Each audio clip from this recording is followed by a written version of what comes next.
Welcome to the Highlights from Ukraine podcast, your daily audio summary of the latest news reported in the Ukrainian media. We would really appreciate if you could recommend us to your friends and family as well as share information on social media. My name is Artem, and here is the news. 234 days less the Russian invasion of Ukraine. In his evening video address, President of Ukraine Volodymyr Zelensky informed that the total losses of the Russian forces in Ukraine are approaching 65,000 killed.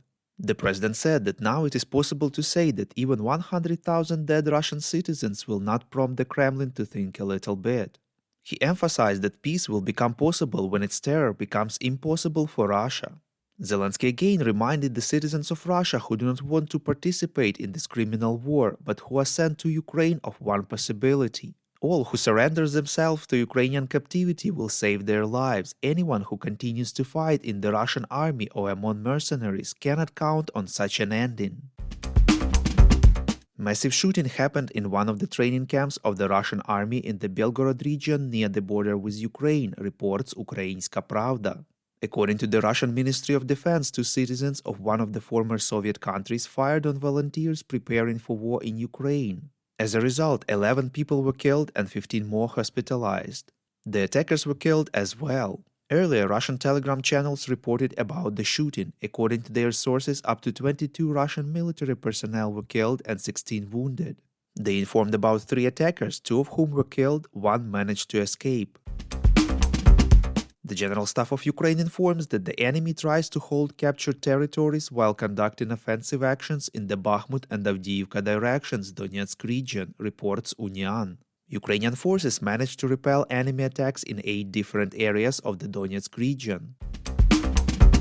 First trains carrying Russian servicemen who are part of the joint Russian-Belarusian regional grouping of troops have arrived in Belarus, reports Ukrinform. According to the Belarusian Defense Ministry, these forces, along with the armed forces of Belarus, will strengthen the protection of its borders.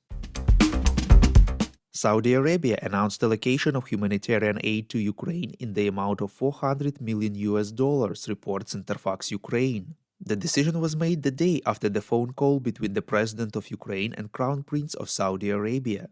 Saudi Arabia has also expressed readiness to continue playing a mediating role in efforts to release Ukrainian prisoners held by Russia.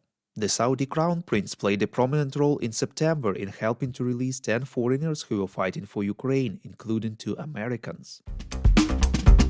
Elon Musk announced that he has changed the previous decision and SpaceX won't stop funding Starlink communication systems for Ukraine, reports Hromadske.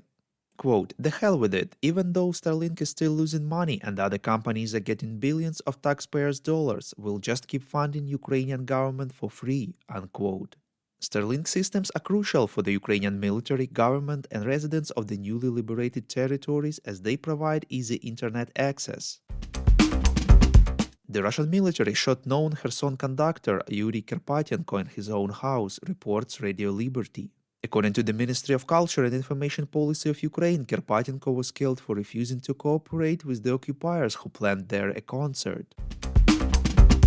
If you like what we do and would like to tip us, you can now do so directly to our PayPal. Check out the link in the description to this episode for more details.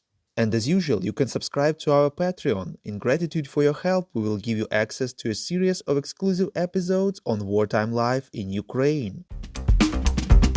We call on you to demand from governments of your countries to impose the toughest sanctions possible on Russia and its citizens to stop their invasion of Ukraine.